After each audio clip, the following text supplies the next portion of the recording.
अस्सलामु अलैकुम and welcome to engineering 360 official. आज के इस वीडियो ट्यूटोरियल में हम जो सीखने जा रहे हैं वो है कंट्रोल स्ट्रक्चर के बारे में। कंट्रोल स्ट्रक्चर प्रोग्रामिंग के अंदर कैसे वर्क करता है उसको आज हम डिस्कस करेंगे, तो वीडियो को एंड तक देखिए। मैं उम्मीद करता हूं कि इस वीडियो के बाद आपको कंट्रोल स्ट्रक्चर की किसी और वीडियो की जरूरत नहीं पड़ेगी। तो स्टूडेंट्स, सबसे पहले हम आज के एजेंडा को डिस्कस कर लेते हैं। इस वीडियो का जो एजेंडा होगा वो क्या होगा। इस एजेंडे के अंदर हम कंट्रोल स्ट्रक्चर को डिस्कस करेंगे। कंट्रोल स्ट्रक्चर्स की मेन कैटेगरीज को डिस्कस करने वाले हैं। कैटेगरीज के अंदर एक आइटरेटिव कंट्रोल होता है, उसको हम डिस्कस करेंगे। आइटरेटिव कंट्रोल के अंदर एक लूप होती है जिसको हम फॉर लूप कहते हैं, उसको हम डिस्कस करेंगे। फिर हम चंद एग्जाम्पल के जरिए फॉर लूप को समझने की कोशिश करेंगे।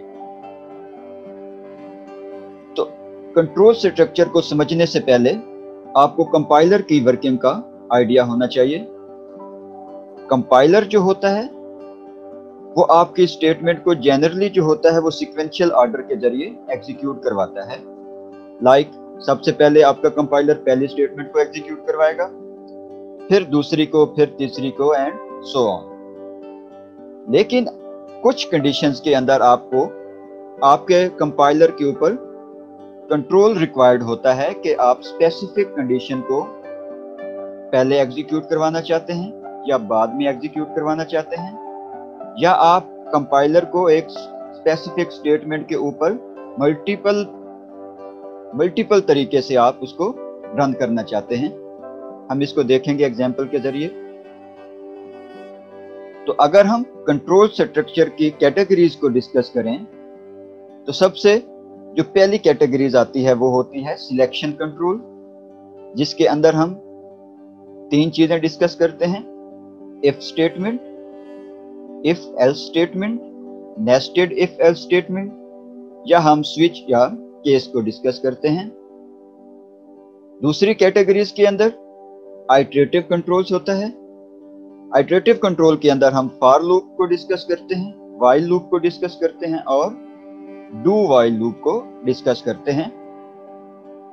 तीसरी कंट्रोल में हम कंट्रोल की तीसरी कैटेगरीज में हम जंप स्टेटमेंट को डिस्कस करते हैं, जिसमें आपका कंपाइलर डायरेक्ट जंप कर जाता है आपकी रिक्वायर्ड स्टेटमेंट के ऊपर। तो आज की इस वीडियो का मकसद जो है वो हम आइटरेटिव कंट्रोल को डिस्कस करना है। इफ एल्स स्टेटमेंट जो है वो हम पहले डिस्कस कर चुके हैं। अगर आपको इफ एल्स स्टेटमेंट के बारे में आइडिया नहीं है तो आप मेरी पिछली वीडियोस को देख सकते हैं, लिंक मैं आपको डिस्क्रिप्शन में दे दूंगा। तो आइटरेटिव कंट्रोल के अंदर मेन चीज फॉर लूप है, दूसरी चीज व्हाइल लूप है और तीसरी डू व्हाइल लूप है।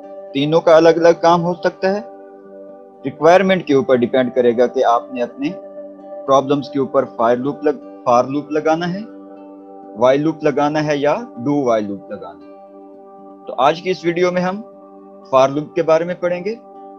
मेरी नेक्स्ट आने वाली वीडियो जो होगी वो व्हाइल लूप के ऊपर होगी।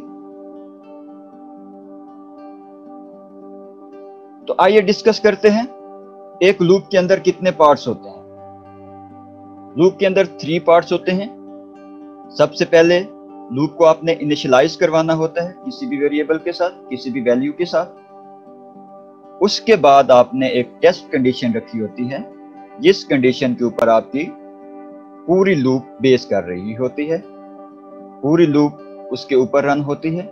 जब तक आपकी टेस्ट कंडीशन ट्रू होगी आपकी लूप एग्जीक्यूट होती रहेगी, और अगर जब टेस्ट कंडीशन फॉल्स हो जाएगी तो आपकी लूप टर्मिनेट हो जाएगी। तीसरी कंडीशन होती है अपडेट करना है आपने अपने इनिशियलाइजेशन वेरिएबल की अपडेट का जो काम है वो भी आपने करना होता है। तो लूप की 3 रिक्वायरमेंट्स हैं: initialization, test condition and update. अगर हम लूप के सिंटैक्स को देखना चाहते हैं तो लूप का सिंटैक्स कुछ यूं होगा।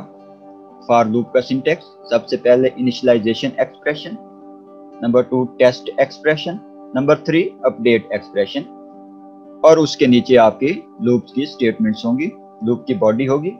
बॉडी के अंदर आपकी मल्टीपल स्टेटमेंट भी हो सकती हैं, सिंगल स्टेटमेंट भी हो सकती है। अगर हम फॉर लूप को एक फ्लो चार्ट के जरिए से समझना चाहें तो सबसे पहले क्या होगा, इनिशियलाइजेशन एक्सप्रेशन होगा, उसके बाद आपकी टेस्ट कंडीशन होगी। अगर टेस्ट कंडीशन फॉल्स हो जाती है तो उसी वक्त आपकी लूप जो है वो टर्मिनेट हो जाएगी। अगर टेस्ट कंडीशन ट्रू हो जाती है तो आपकी लूप की बॉडी एग्जीक्यूट होगी और ये प्रोसेस चलता रहेगा जब तक कि आपकी कंडीशन ट्रू होती रहेगी। तो आइए एक सिंपल सा प्रोग्राम लेते हैं जिसमें हमने आउटपुट करवाना है 1 से 5 नंबर को। अगर हम इसको समझें, 1 से 5 के जो नंबर हैं उनमें एक कॉमन चीज ये होगी, हम 1 के अंदर एक को ऐड कर रहे हैं। 1 + 1 2, 1 + 2 3, 1 + 3 4, 1 + 4 5। तो ये एक रेपिटिशन आ रही है हमारे वर्क के अंदर। तो जहां पर भी रेपिटिशन इन्वॉल्व होगी वहां पर आपने लूप का यूज करना है। तो आइए हम सिंपल प्रोग्राम की तरफ इस प्रोग्राम को एग्जीक्यूट करवाते हैं जिसमें हमने 1 से 5 तक आउटपुट को प्रिंट करवाना है। तो सबसे पहले आपका फॉर लूप लगाएंगे, उसके अंदर इनिशियलाइजेशन एक्सप्रेशन लिखेंगे। आपकी लूप 1 से इनिशियलाइज हो जाएगी, तो इसका मतलब जब आपकी लूप 1 हो आगे आपकी कंडीशनल एक्सप्रेशन होगा। इसका मतलब ये कि अगर ये कंडीशन ट्रू हो जाएगी तो आपकी लूप जो है, आपका जो कंपाइलर है वो लूप की बॉडी में आएगा और जो भी स्टेटमेंट होगी उसको एग्जीक्यूट कर देगा। तो यहाँ पर 1 हमने इनिशियलाइज कराया है, अपने एक इनिशियलाइजेशन वेरिएबल i को 1 के इक्वल रखा है। टेस्ट कंडीशन में चेक करेगा कि 1 <= 5 है तो कंडीशन ट्रू हो जाएगी और आउटपुट पे हमने i को प्रिंट करवा लिया है, तो इसका मतलब i के अंदर 1 स्टोर है तो आउटपुट पे 1 चला जाएगा। उसके बाद कंपाइलर आपके अपडेट एक्सप्रेशन पे जाएगा और i को अपडेट कर देगा।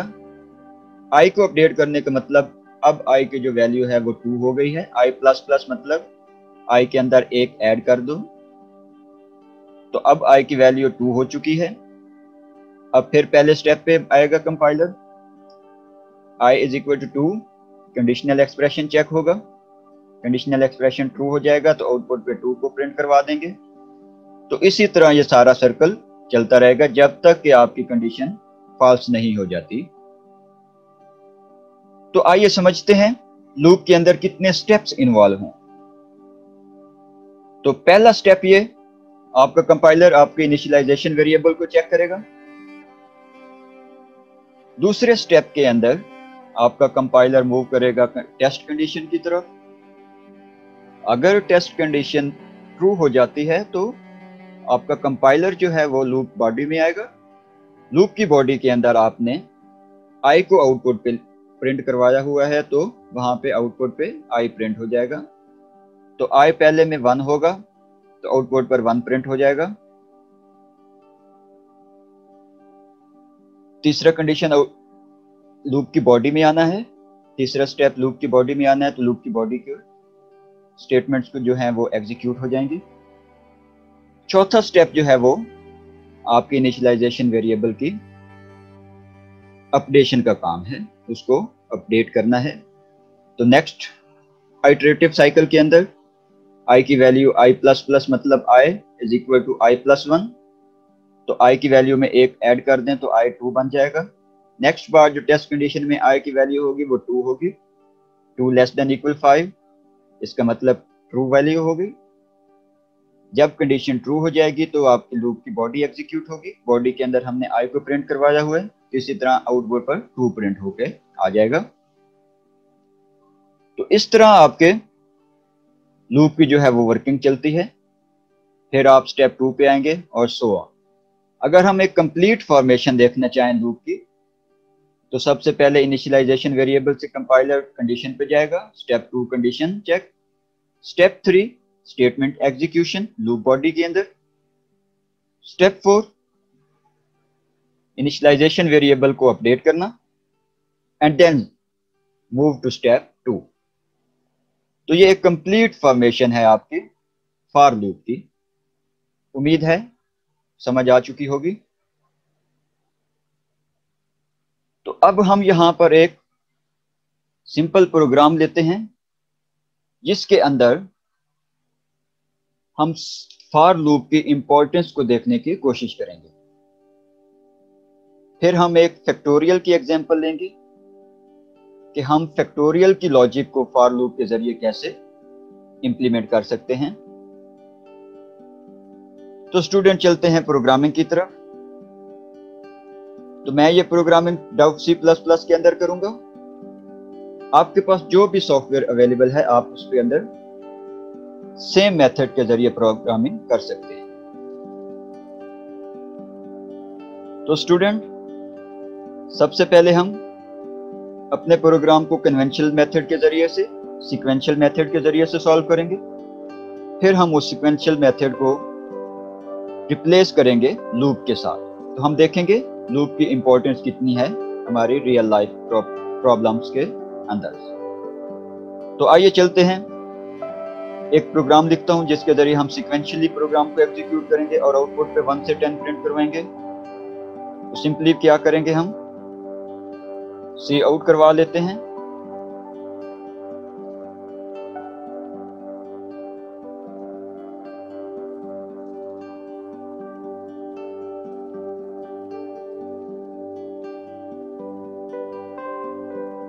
जब हमारा कंपाइलर मेन बॉडी के अंदर इंटर होगा तो उसको मिलेगा सी आउट। सी आउट के अंदर हम 1 प्रिंट करवा लेते हैं। फिर हम सी आउट के अंदर 2 प्रिंट करवा लेंगे। तो इसी तरह हम 10 बार इसको कॉपी पेस्ट कर लेते हैं।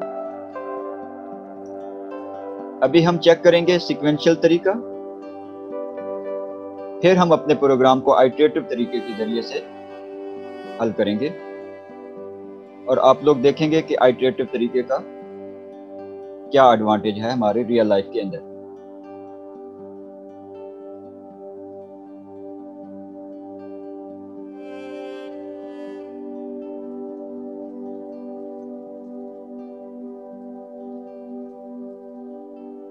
तो स्टूडेंट 1 से 10 प्रिंट करवाना है तो मैं 1 से 10 तक लिख लूंगा।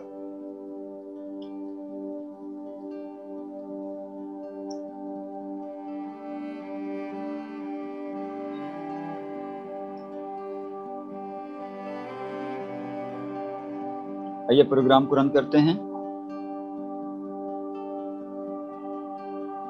तो स्टूडेंट आप देख रहे हैं यहां पर 1 से 10 प्रिंट होके आ गया। अब इस प्रोग्रामिंग के जरिए से हम समझते हैं कि सीक्वेंशियल तरीका क्या है और फिर हम कंट्रोल स्ट्रक्चर की तरफ क्यों मूव करते हैं। तो आपका प्रोग्रामिंग जो है, आपका कंपाइलर सीक्वेंशियली तरीके से आपके वैल्यूज को, आपकी स्टेटमेंट को एग्जीक्यूट करवाता है। तो सबसे पहले कंपाइलर सी आउट 1 को एग्जीक्यूट करवाएगा, फिर 2 को, फिर 3 को, और सीक्वेंशियली तरीके से 1 से 10 को प्रिंट करवा देगा।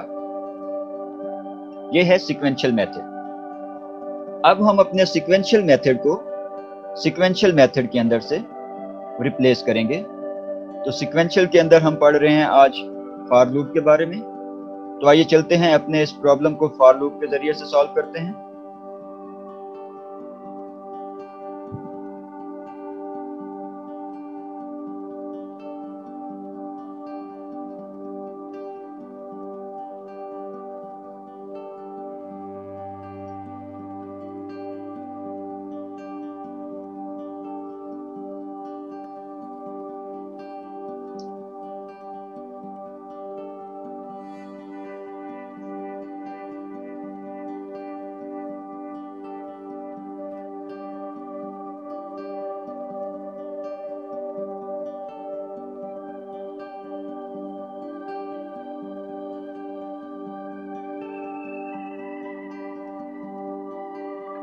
फॉर लूप लगाएंगे हम। तो स्टूडेंट, आप फॉर लूप का सिंटैक्स जो है वो हम पहले सीख चुके हैं। तो सिंटैक्स के अंदर पहले आपने इनिशियलाइज करवाना है अपने फॉर लूप को, तो हम 1 से इनिशियलाइज करवा देते हैं। उसके बाद आपकी टेस्ट कंडीशन होगी। तो टेस्ट कंडीशन के लिए हमने एक नंबर को इनपुट करवाया हुआ है, उस बेस पे हम अपने लूप को एग्जीक्यूट करवाएंगे। फिर अपडेट करेंगे अपने वेरिएबल को, अपने इनिशियलाइजेशन वाले वेरिएबल को अपडेट करेंगे। तो ये 3 स्टेप थे जो हमने लूप को हल करते हुए यूज करते हैं, लूप को इस्तेमाल करते हुए यूज करते हैं।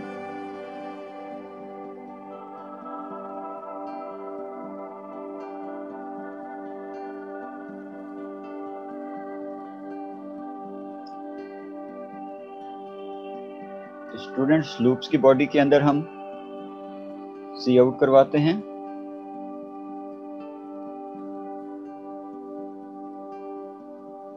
आई को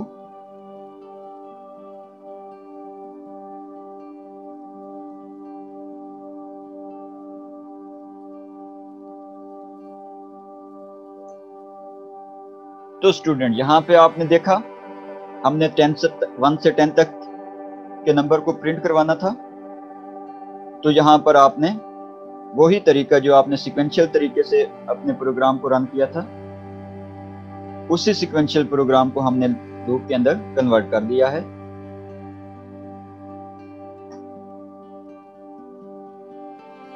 तो स्टूडेंट, यहां पर आपकी जो आउटपुट है वो हॉरिजॉन्टली तरीके से प्रिंट हो रही है, लेकिन हमारे प्रॉब्लम के अंदर हमने वर्टिकल प्रिंट देना था। तो हम सिंपल यहां पर एक एडिशन करेंगे /n की।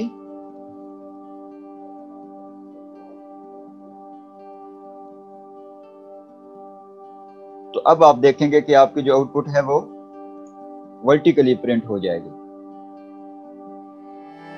तो सेम प्रॉब्लम पहले में हमने सीक्वेंशियल तरीके से इसको हल किया है, फिर हमने सीक्वेंशियल मेथड को आइटरेटिव मेथड के जरिए रिप्लेस कर दिया। तो स्टूडेंट्स, उम्मीद करता हूं मेरी वीडियो आपको अच्छी लगी होगी। अगर आज की वीडियो अच्छी लगी है तो वीडियो को लाइक करें, शेयर करें दोस्तों के साथ, और अगर मेरे चैनल पे आप न्यू हैं तो मेरे चैनल को सब्सक्राइब करें। नेक्स्ट वीडियो तक अल्लाह हाफिज।